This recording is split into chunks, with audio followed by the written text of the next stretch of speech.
Welcome back. I'm Gary Parr. And I'm Christine Williams. And you are listening to the midweek version of the Fiber Talk podcast that happens twice a week for people who stick needles into cloth. Yes. Sounds kind of violent. It does. It does. But, you know, in a way, maybe it is. I don't know. Gently stick needles into cloth. How's that? Better. Yeah, thank you. Yes. And with precision. Oh, the precision part. Yes. Mm-hmm. Yep. So anyway, it's a positive thing, folks, but I didn't present it as such. Arlene has lots of company at the Michaels. I have come to learn. I told you. I have come to learn. Our good friend, Arlene Cohen, and sitting on floors in Michaels and Joanns, and yeah. You were right. You were right. People do it all the time. Mm-hmm. Yeah. I gotta hang out there more just to observe this. Maybe that's what I'll do. Well, I don't know if you really want to go hang out at Joanns and Michaels and stuff like that, but it just kind of happens. Yeah, maybe a series of photos. That would be a photography series. Stitchers on the floor at Joanns. It'd be colorful. It would. Yeah, it'd be colorful. Listener Vicky Palmer, what we need is a collapsible table that works with shelving units at Michaels. It would be so nice to be able to lay things out to really see the colors that you want to use. Now see, giving up 3 feet of shelf space for a collapsible table. That would be kind of fun, wouldn't it?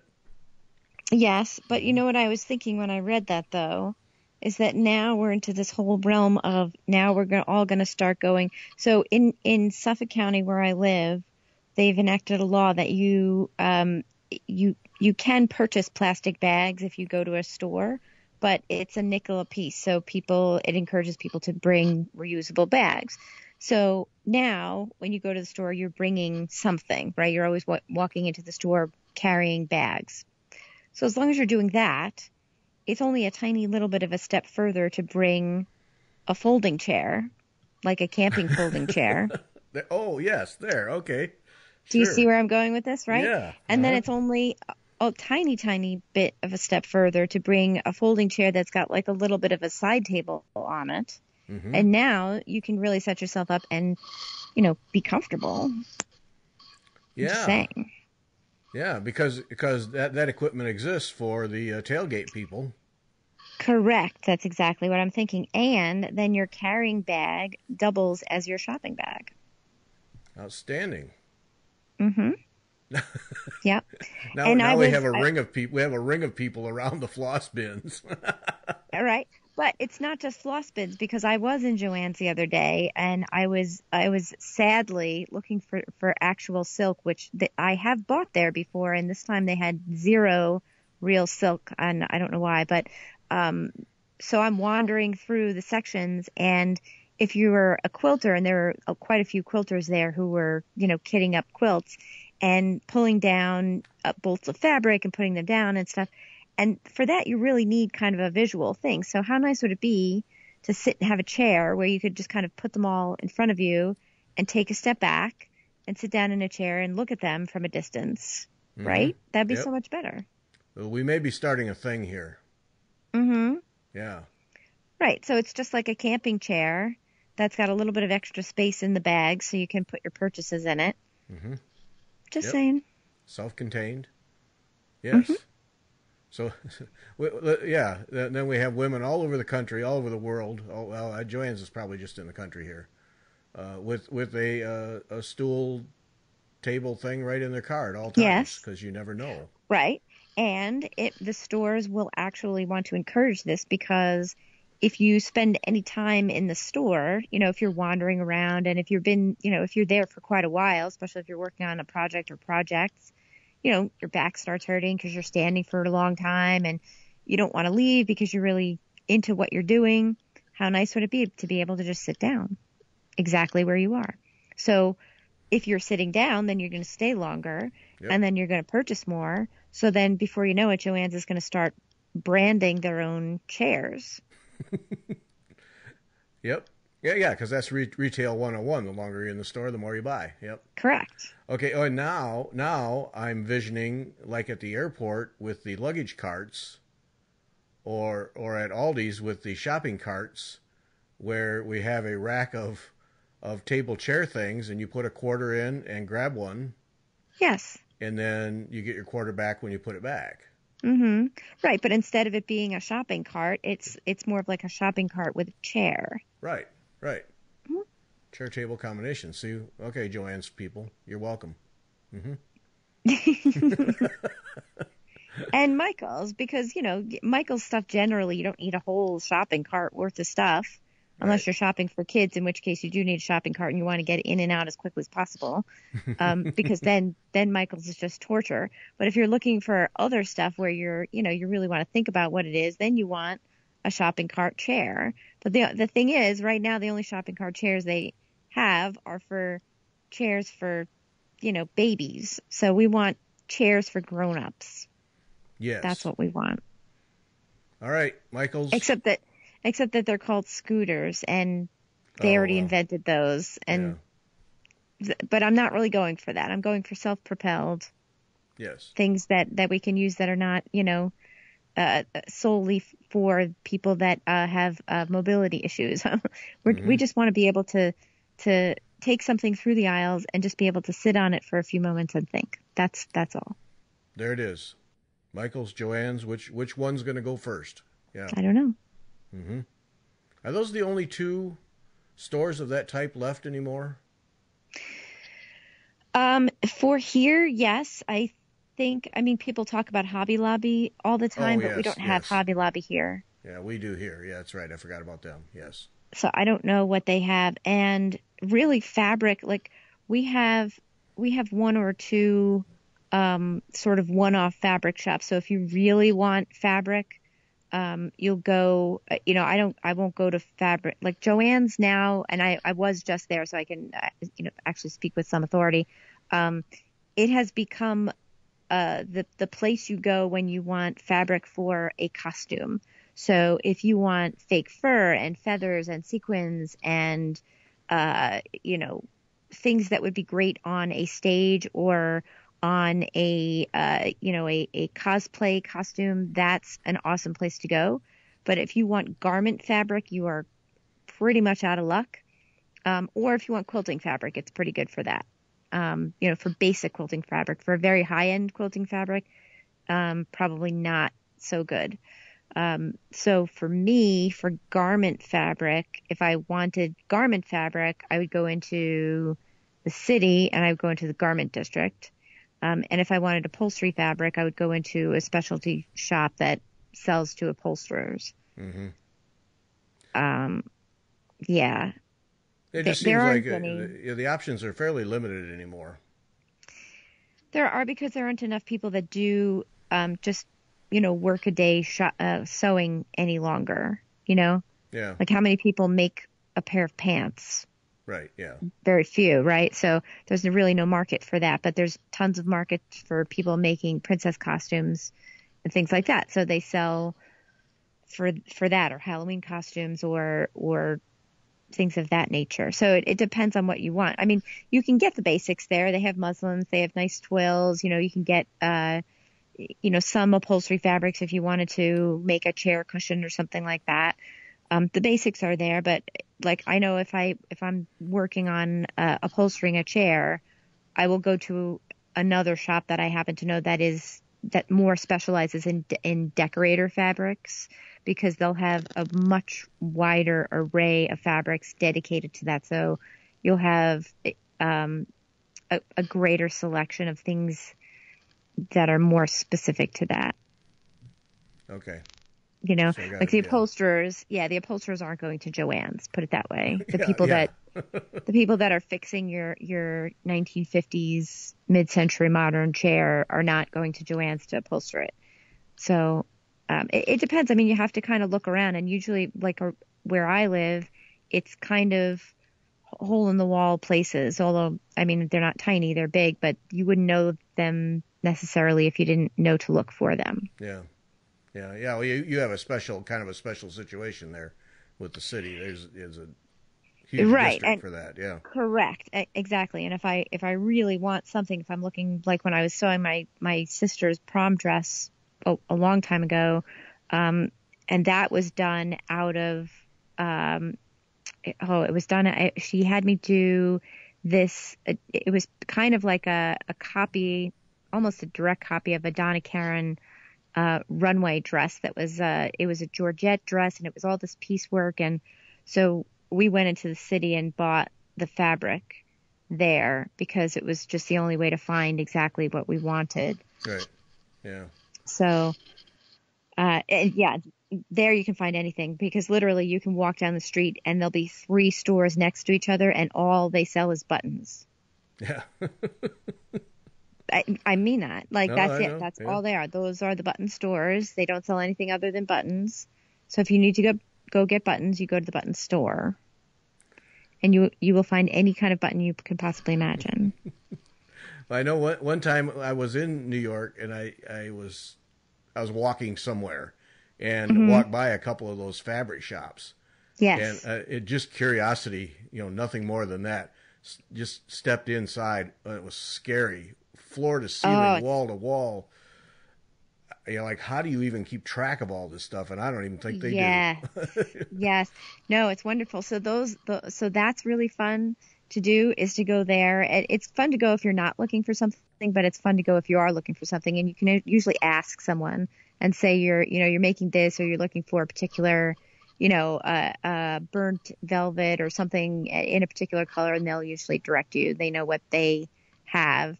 Generally, it may not be cheap, but if for that fabric, it will be of exceptional quality, and it will be the least expensive you'll find it. The other place that's fun to do that sort of thing that's unrelated is the floral district in New York. So if you go early in the morning before the florists get there, or as the florists are getting there, there's a whole street that is sort of the floral wholesale area. So that's where all the imports go, where they pull all the flowers off the boats from Brazil and all the other, warm places. So you get there early in the morning, and it's just this riot of cut flowers and plants and everything. It's just a cool experience. So especially for a photographer, it's just neat to go watch them unloading the trucks and seeing all the different things that they have. That's a neat thing to do. That's a non-tourist local hint of something cool to do in New York City if you don't mind getting up early in the morning. Yeah. Is to go down to the floral district early in the morning and watch the florists picking out their flowers. That's really, really fun. More color than you can imagine. and textures and just busy. It's just, it's very, very busy because there's loading and unloading and people picking things, and it's really fun. That's a really, really neat thing to do. Yeah. Have to keep that in mind next time. Yeah. Check it out. Even if you look online for New York City Floral District, you'll be surprised. I found it by accident once, and it was such a delight. That's honestly the only word I can use. So if you want inspiration, that's a really good place to look for it. Okay. Give me something to do next time I'm in the city other than go to a trade show. Yeah. Yeah. Mm-hmm. Yep. I will go with you. Okay. And Arlene, Arlene's a show-off, right?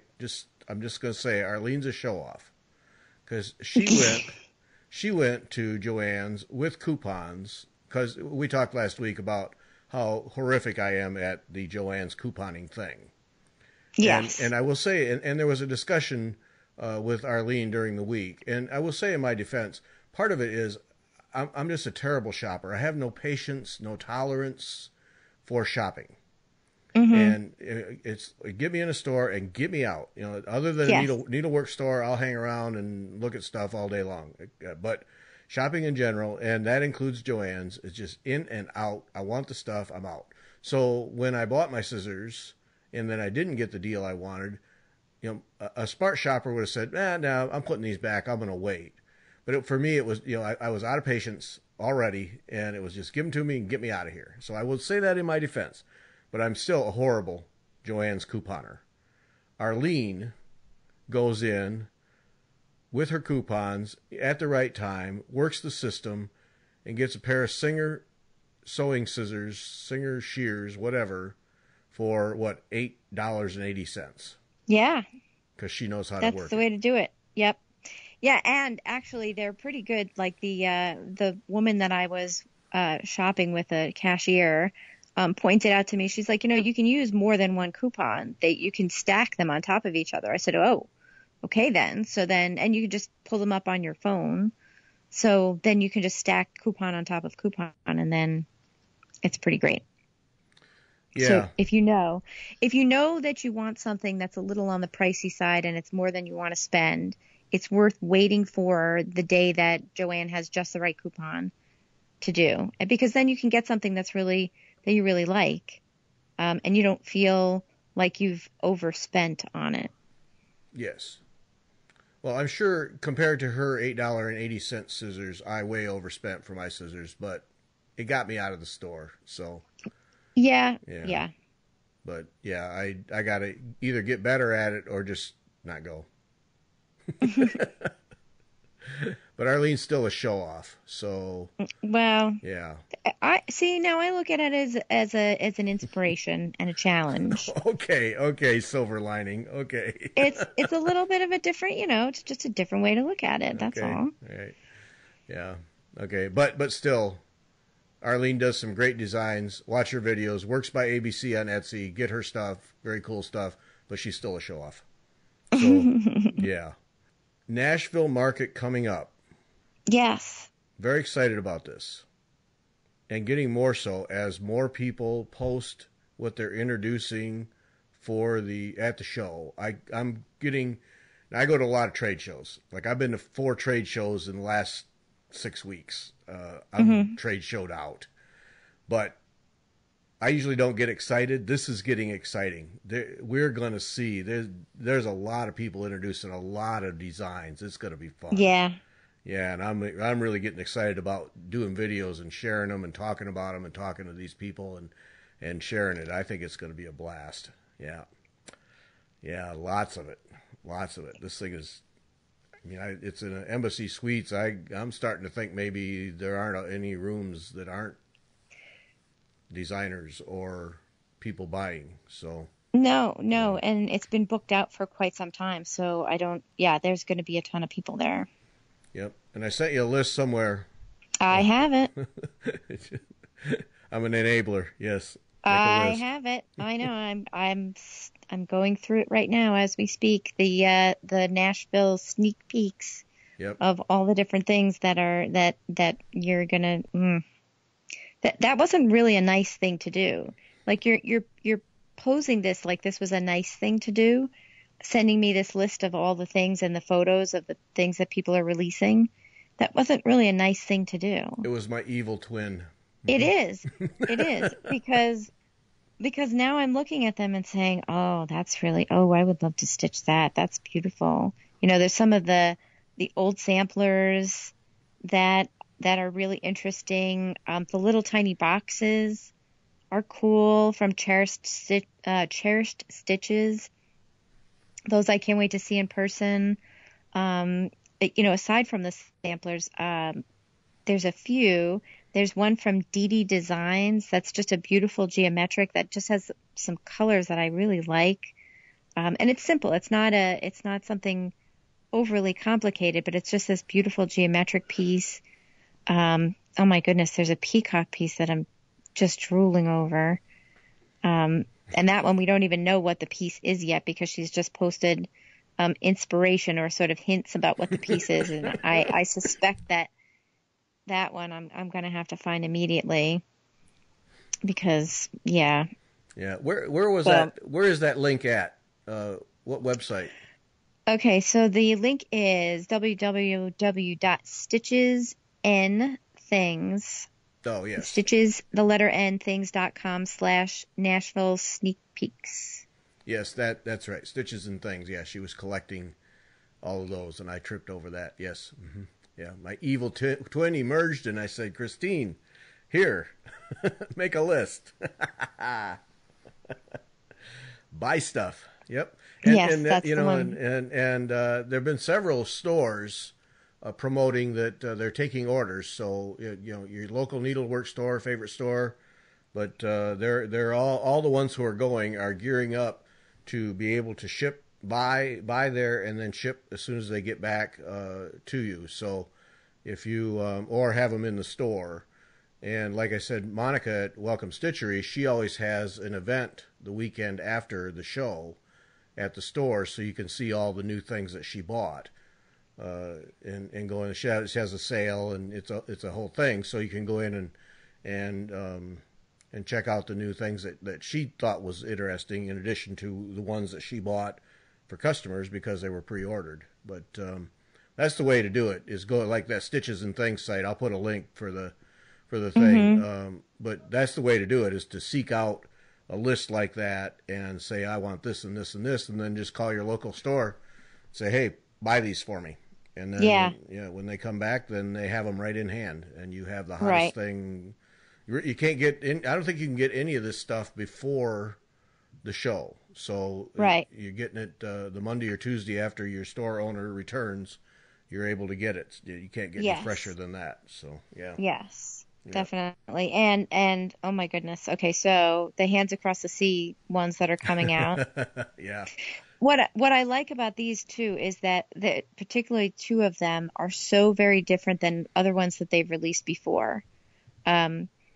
Because samplers tend to, and I'm going to very overgeneralize, and I'm going to be completely wrong, they tend to have a very unified style generally, right? So a lot of the stitching, they have similar elements. The structures are kind of the same, like the houses kind of, you know, you could almost mix and match pieces from one to another and it wouldn't look out of place, right? There's two of them that they released that look so completely different. Eliza Bell Cox and Sarah Dawes, those two don't look anything like any of the other samplers they've ever released, because they're these beautiful floral borders. They're not as structured and geometric and rigid. They're very flowy, and the colors are brilliant, and they really don't look anything like I've ever seen before. Yes. Yeah, they're beautiful. Every one of those 5, yeah. Which is the one with I don't have them in front of me. Which is the one with the big bird in the center? That's Eliza Bell Cox has the big bird, but the Sarah Dawes has a large bird at the bottom surrounded by two ladies. Yeah. So again, there's no houses, there's none of the usual elements. So the one with the bird is just this beautiful floral border. So this is a very personal thing for me, because this is something that is appealing to me. So I'm looking at this, and what is it? It's heartsease flowers, it's bluebells, it's rose, it's kind of very many of the things that are in my tattoo, and this big giant bird. So these are all flowers that are meaningful to me. So, and actually, so that brings up something I wanted to mention. For the Nashville show, there's going to be 8 billion people there, right? And so how are people going to find us? So to find you is easy because you're the guy. Yeah, I have that one. Yeah. You have the guy, so you're the guy, and you wear glasses, so you're the guy with glasses. I'm trying to think of, all right, well, how is anybody going to know me? I'm going to be the person with a half sleeve tattoo of flowers. So I can't think of any other way to distinguish myself other than wearing a giant sign that says Fiber Talk, which we don't have. So if you look for a guy and a woman with a big tattoo, that will be us. Yes. Which of course paints a picture of me as this crazy like biker woman, which is so not accurate. But right. Be as it may, that is what it is. Which now means you're going to have to go sleeveless with whatever top you wear. So yes, I'll take, because then people can find me. That's fair. Yeah, and her tattoo. I'm not a tattoo fan, but Christine's tattoo is one that it's pretty special. That guy did a whale of a job with that. That's yes. Yeah, you have very nice tattoos. Mm-hmm. Thank you. You do, and I'm not a fan at all. But I have to say he did a job. They're really dimensional. So we'll be around doing videos. And so that weekend, the first weekend in March, if you're a listener, then our plan is to do a podcast each day, and then we'll also be going around doing videos and interviewing the various designers, as many as we can get to. So we'll put up videos as fast as we can, and that doesn't, for anybody who does FlossTube, realizes that's not always the quickest thing. But we'll put them up, and then we'll keep following the week after. We'll keep putting up videos so that you can see what we saw, and trying to interview designers and talk to them and learn about them. And and then store owners too. That's the other thing. I want to talk to store owners, because there's going to be a ton of them there, and see what they're interested in, what different parts of the country are interested in buying, and I think it's going to be really enlightening. So, yep. I do have to mention now, Krista Gramer from Just Stitching Along sent me a reproduction sampler that she is introducing. She'll be in the same room with Nicola from Hands Across the Sea. And her sampler is Miss Lucy Calcutt, 1825. And it turns out that it is a sampler that came from Nicola's collection. And in typical Nicola fashion, it's a beast. 40 count, it's 13.65 by 19.65 is the sampler. So it's a beast too. But just a beautiful sampler that Krista Gramer is introducing. I think she has two things, but this is the sampler, the reproduction sampler that she's doing, and we have her lined up to do a show with us, and it'll be a couple weeks. We're trying to get it scheduled. And it'll be a couple weeks into March that we'll have that, and then we'll be able to give away this sampler, this chart, to a listener. So that'll be fun. But there wasn't much. This Lucy Calcutt, not much to be found about Lucy, but I as a teacher, and both of us as parents, you know how kids are, and these little 8, 9, and 10-year-old girls. I mean, I'm continually amazed that they can create anything, let alone these giant samplers with all these detailed little things, and and colors that go together, and a sense of balance, and a focal point, and all those things out of an 8-year-old. And you and I both raised kids. I mean, attention span theater, it's not there. Yeah. And it just amazes me. But on this one, and so I think, how do these little girls stick to it? How do they hang in there and finish these things? But Krista, in the notes for the Miss Lucy Calcutt thing, said it was noted upon charting and stitching that if certain motifs would not fit, Lucy seemed to leave them be and continue on to the rest. And I thought, now that's an 8-year-old I know. Well, but I like that though, because they're working with what they have and moving on. I there's something to be appreciated by, and this is where you and I differ, right? Because you would fuss over that until you would rip it out and put it back in, and rip it out and put it back in until you got it right? Right. And there's a little bit of something there that's that freedom that a child has, where you can get to the row and say, that didn't fit. Okay, moving on, And there's something to be admired there, because sometimes we get so wrapped up in making things fit, right? Yes. So to every once in a while be able to say, that didn't fit and that's okay, and I'm moving on.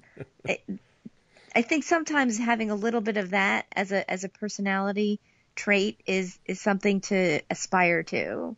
I know for me, I get caught in it too, especially at work with, because things should be or could be a certain way, and things will be better if they are. And sometimes you just have to let things go and just let them be the way that they are. And that they're not going to be perfect. And that the better way to do it. And sometimes you just have to say, well, that's how it is. And I'm going to go on to the next row. So I think there's a lesson to be learned there. Okay. A lesson from 8-year-old Lucy Calcutt right there. Yes, it's the lesson we lose from when we are children, because as children, we don't get caught up in that. We just Right. keep going, Isn't right? that the truth? Yeah, that's the truth. Yep. We have to harken back to what we did as children, which was to do something and say, oh, okay, I did it. And then we move on to the next thing. Yep. Yeah. Age does that to you, doesn't it? Age and life. Yeah. Yeah. This chart that Christe put together, she describes it as an adaptive reproduction, and it's because what she did, she made a few modifications. It's true to the original, but she mentions in here the few modifications that were made from the original include the addition of the right handle on the white urn located under her name. Okay, I'm on board with that.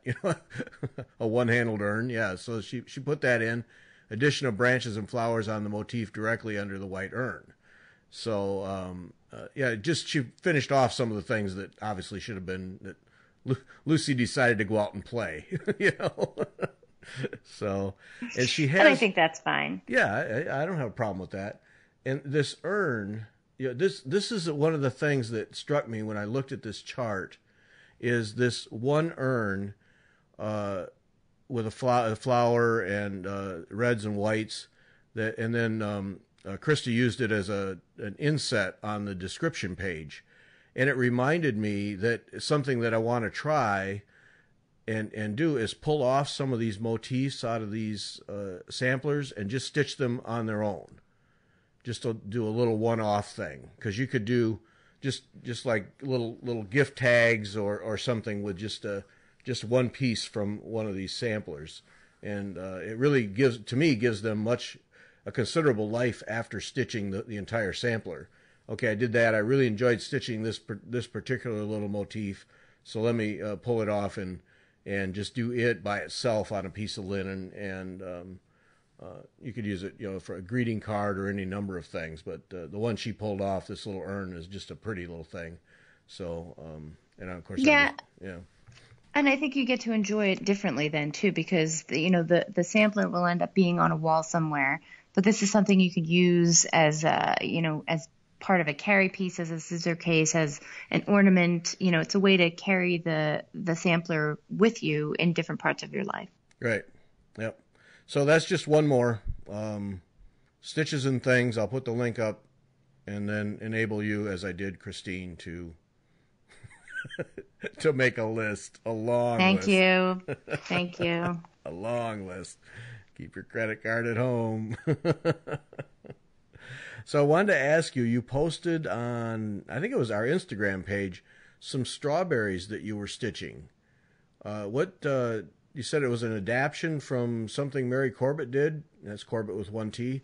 What's Yes. that? What's that all about? What are you doing there? So it is a handkerchief, actually, and I'm just stitching a motif onto it. What it was Mary had made, and I forget what the reason she was doing and what her base piece was. She was stitching a strawberry motif, and she was trying out a new type of thread. And the thread itself was, I'm doing this from memory. I remember the thread she was using was a metallized thread, and it was quite expensive. And I happened upon it just because I was looking for different ways that people had stitched strawberries. So I went into my Jane Nicholas book. I went into a book. I have a botanical book that's just botanical illustrations to see what strawberry flowers look like. I looked at actual photographs of strawberries. And so I was just looking at different ways that people had interpreted that motif. I like the way that Mary had interpreted the strawberry. So I ended up using sort of her design as a jumping off point, and then stitched it kind of differently. So what it was Mary, again, she was working with this particular thread, and she was using this design as a way to experiment with the way that the thread worked, because it had a particular glisten to it. It was a bit thicker than a typical thread. And we could I will find the link to her description of it, because she actually went through several different blog posts through the working of that piece. And she did a really nice job of describing the thread itself and what she liked and what she didn't like about it. All of that said, I didn't have the thread, and that didn't matter that much to me because really what I was interested in was just putting a strawberry on a handkerchief, really.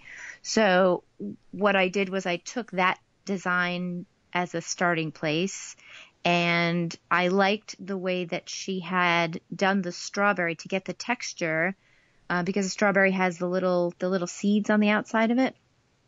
So instead of stitching tiny little seeds or doing French knots or something, she did a grid of this particular type of thread across in a diamond pattern, and then couched the places where it intersected, and that sort of stood in as a representation of the seeds of the strawberry, and I really love that. I just thought it was a beautiful interpretation of that. So what I did was very simple. So drew the design on very simple silk, not silk, just plain cotton handkerchief. Stitched the strawberry just using long and short stitch, using a single type of silk. And then to do the couching and the grid, I just used a different color silk and some Kreinik blending filament in gold, and made that, and then couched it, just did the couching stitches in just the gold. And then the strawberry leaves are in long and short stitch with different colors of green, and the stems are in a whipped chain stitch. And then the flower that I'm working on now is in long and short stitch with just a little bit of needle painting in there. And so far it's coming out kind of nice. So it started out with Mary's design, but I used different materials and different stitching methods, I guess, to get a similar effect or slightly different effect. So that's what I'm working on now. And it's stitching up really quickly. Yeah. Looks nice too. I mean, you're not done, I don't think, or at least the pictures weren't. No, done. and it photographs really poorly because it's so reflective, and I really need to get my real camera and not try to do it with a camera phone because it's terrible. Because I look at it and I say that looks lovely, and then I take a picture and I say that looks terrible. So I will take a picture with my regular camera and post it once it's done. And really it's small. I mean, the whole thing is probably no more than 2.5 by 2.5 inches. And I kind of like it because it's a little experiment. It's a little messing around with this thing, and just something that made me happy to do. And it's kind of nice to do something that's tiny every once in a while, because we do, like you said, we get bogged down in these big pieces that produce these just wonderful results. But you get stuck in it, and then for me, I like to be able to jump into, I'd like to try something, and to be able to try something in a way that doesn't require a giant commitment is kind of nice, right? Mm-hmm. So this was wow, I like the way that strawberry is interpreted. Let me stitch that, but I don't have those materials, so let me see what happens when I stitch it with what I have on hand. And that looks different, but I like the way it looks anyway. Yeah. So it was fun to kind of experiment with that. And I like this freehand kind of stitching. It's not cross stitch, it's not needlepoint. It's all, it's all just drawn. I just sketch it, or trace sometimes. So I have tracing paper and sketching paper and all those things. And then just either pencil or washout marker that I mostly just stitch right over so that I don't even have to wash it out. And it's just fun. It's just a fun little thing that I can get done in a couple of evenings. And that's it. And that kind of thing appeals to the unstructured part of you, the just let it go and see what happens part of you. Yeah. So. Yeah. And especially with this, strawberry, it's a little bit viney, and a lot of the stems are a little curly. So as I'm doing it, I started it and then saw how it started coming together. And then the leaf that I had drawn out, I said, no, that's not really going to look good. So I erased that and sketched in a completely different type of leaf that looked more like what a real leaf would look like. And then as I'm taking it out of the hoop, I'm seeing, all right, well, this doesn't look balanced anymore. So now I'm going to put in a few little curly-Q types of stems just to balance it out. So it's kind of evolving as it goes, as opposed to being a finished design.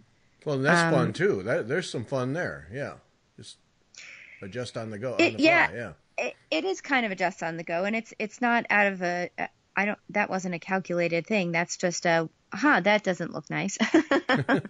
This needs it needs balance. It's more like, I guess, like painting. If you were a painter, which I'm not, it's painting something and realizing that, your composition needs balance. It needs something a little bit more structured, or it's too heavy on one side or not the other.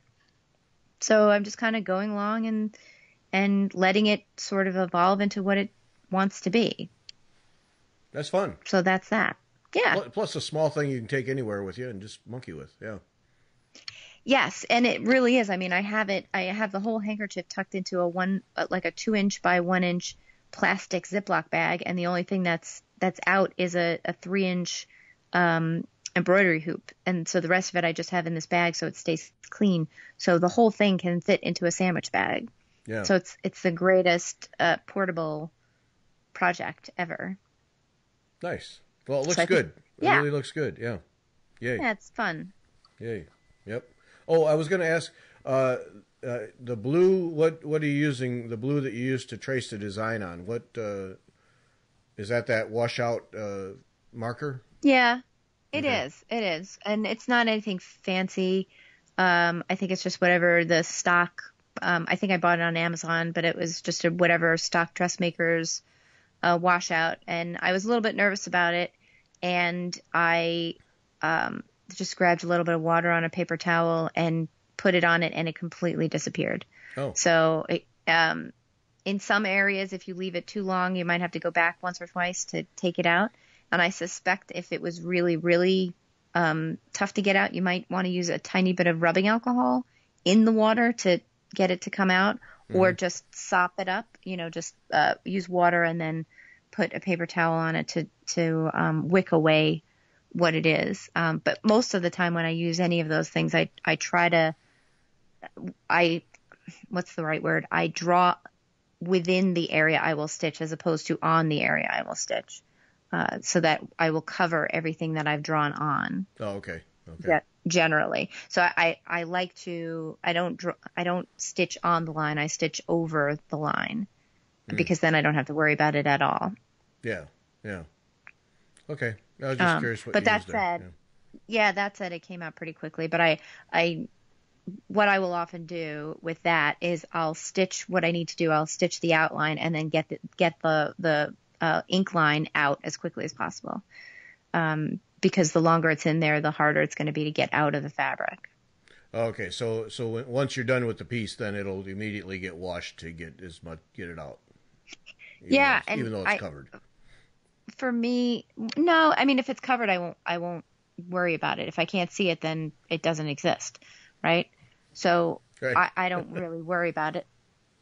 But this is a cotton handkerchief, so it's pretty durable. It can hold up to It can hold up to water fairly well. If it was silk, I'd be a little bit more nervous, because silk does spot with water, so then you have to be more careful and things like that. So I probably wouldn't have used this marker on silk, but I figured with this I would just try. And again, if it didn't work, it's a $3 silk or cotton handkerchief, Yep. so there's really no. This is the thing. This is the time to try it out and see what happens. So, right. it worked pretty well. I really have no complaints about it. And again, I'm not drawing every line, and this is not a detailed drawing. This is basically, here's where the leaf is, and here's a very basic outline of how it's going to sit. And then it's when I'm stitching it that I'm putting the detail in. Yeah. For me, anyway, because I find for me that it's when I start stitching it and sort of holding it up that I see sort of how it has to flow. Mm-hmm.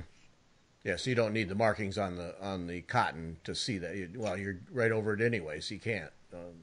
I what I have found sometimes is that I'll draw it and it'll look okay. But then when I start stitching it, if I stitch right on the lines, I lose the flow of it. So something that should be a beautiful arc, if I haven't drawn it completely perfectly, if I stitch right on the line, it isn't that anymore. So what I'm trying to do is to train myself not to stitch on a line, but to stitch with my eye and stitch what the line should be as opposed to what the pencil is telling me it should be. Yeah. So if I know that a stem is going to bend, right, if a stem is in the wind and it's going to bend a certain way, stop looking at the line and think about what the stem would be doing and stitch there. Oh, okay. Does that make sense? Yeah, I follow that now. Yeah. It feels more natural, and I think the result I get works better for me, because when I've stitched on the line, I've then taken a step back and looked and said, oh, that looks like I stitched on a line. Whereas if I stepped back and stitched, right, along a graceful line that made sense, it would have looked more natural. Yeah. Yeah, I follow that. So makes sense. It's practice. It's just like anything else. It's just practice and doing things and saying, really, mistakes really is what it is, right? I learn by doing things wrong.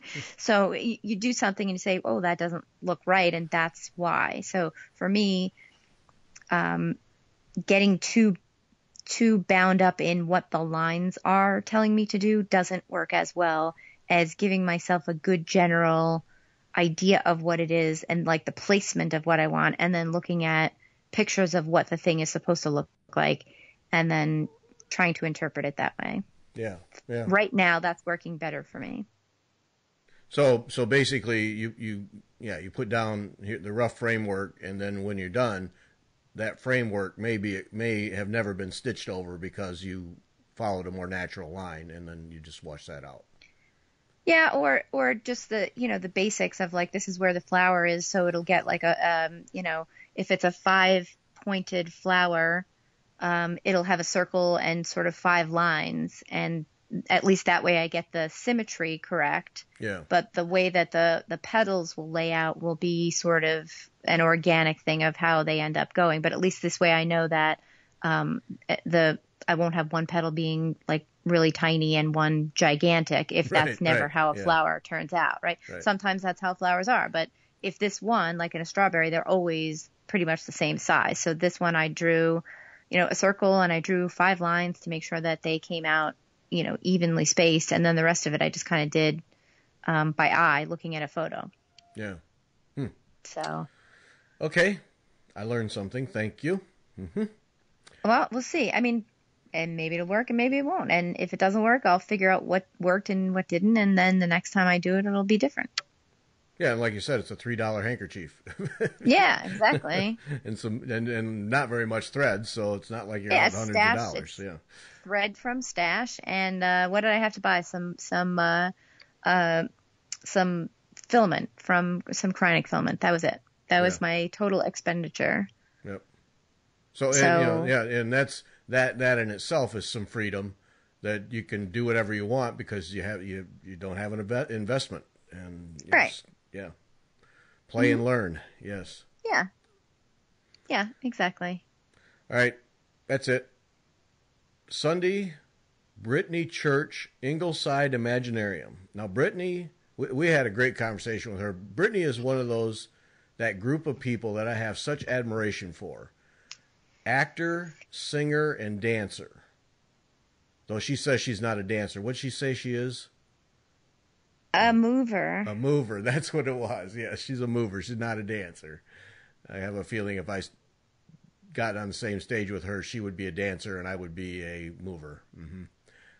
But yeah, she's that was a tremendous conversation we had with Brittany, young lady who's actually, when we recorded it, she is in Iowa for a stint doing a musical, and so she does designs and has an Etsy store and does them on the road when she's acting, and yeah, it was a lot of fun. So that's Sunday, Brittany Church, Ingleside Imaginarium, and if you're curious, she has just Ingleside Imaginarium on Etsy. You can find her, but yeah, that was fun. So we'll have her, and then the next weekend will be we'll be back on the Wednesday, and then the next weekend will be the Nashville market. That's I'm really getting pumped up about this. This is going to be fun. So, I know, it's going to be fun. Yep. All right, that's it. Thanks for listening. Brittany Church Sunday, and we'll be back the next Wednesday. Sounds good.